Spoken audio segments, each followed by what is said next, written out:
Hi guys, welcome to How to Maximize. In this video, we're going to show you how to fix crash on startup in Genshin Impact. First, go to this PC or my computer. Now, open the disk where Epic Games is installed. Usually, it's going to be in local disk C. From here, go to Program Files. Now, locate Epic Games folder. Since I don't have Genshin Impact, I will demonstrate the steps with League of Legends. Just follow the same steps for Genshin Impact and your issue will be solved. So, just to show you guys, I'm opening League of Legends folder.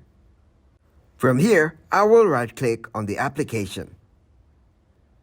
Then, go to Properties. Now select Compatibility. From here, click on Disable Full Screen Optimizations. After that, click on Apply. And that's it. Please leave a like, subscribe, and share.